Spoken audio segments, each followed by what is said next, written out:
तो उन्होंने भगवा रंग ही क्यों पहनाया?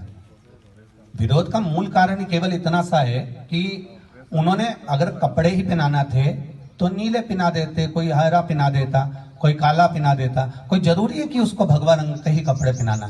विरोध का कारण उन्होंने खुद उत्पन्न करा। यहाँ कोई को फुर्सत नहीं है कि किसी को पागल कुत्ता नहीं काटा है कि वो जान करके भौंकेगा या जान कर वो चिल्लाएगा। मूलतः ये है कि आप स्वयं सनातन धर्म के व्यक्ति को या भगवा रंग को ऐसा जनमानस में लाना चाहते हो कि ये एक ऐसा रंग है। उसमें उन्होंने शब्द भी कहा कि ये मैं कपड़ा पहन रखा हूं, ये मुझे ऐसा कुछ बोला है उन्होंने कि ये कपड़ा पहन रखा हूं और ये मेरे लिए ठीक नहीं। तो तुम खुद कह रहे हो कि ये कपड़ा तुम्हारे लिए ठीक नहीं है, तो काहे को पहना हो भाई? क्यों पहने हो? कौन ने कहा कि तुमको इस वस्त्र को धारण करो? हम तो इतना कहना चाहेंगे कि आप परिधान के साथ में जो बेटियों का चरित्र दिखा रहे हो, आधा स्वरूप उनका दिखा रहे हो, वस्त्र कम दिखा रहे हो, ये क्या दिखाना चाहते हो? आप क्या प्रस्तुत करना चाहते हो? क्या हमारे यहाँ की बहन बेटियां ऐसी हैं?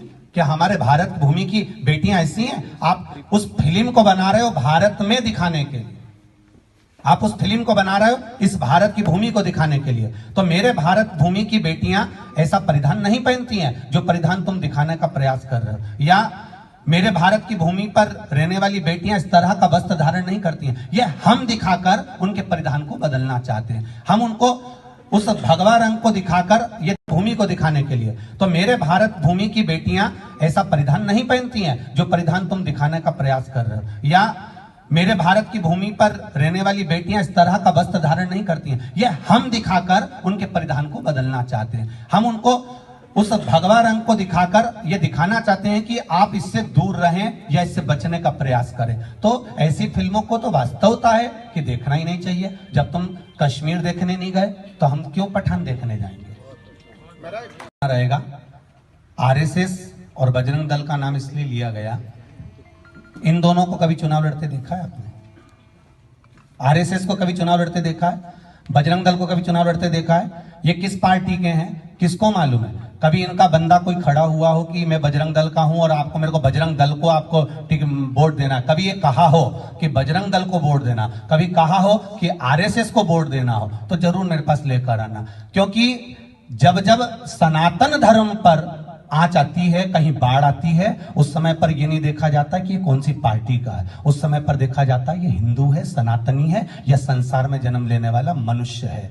पंडित प्रदीप मिश्रा या मैं खुद कोई पार्टी का नहीं, मैं केवल भोलेनाथ जी का भक्त हूं, सनातनी हूं, हिंदू धर्म में पैदा हुआ हूं और एक सनातन धर्म के अंदर हिंदू की औलाद हूं। इसलिए जब भी बात करूंगा सनातन धर्म की बात करूंगा, ना कोई राजनीति से ना कोई पार्टी से, क्योंकि किसी पार्टी से हमें कोई मतलब रहता भी नहीं है।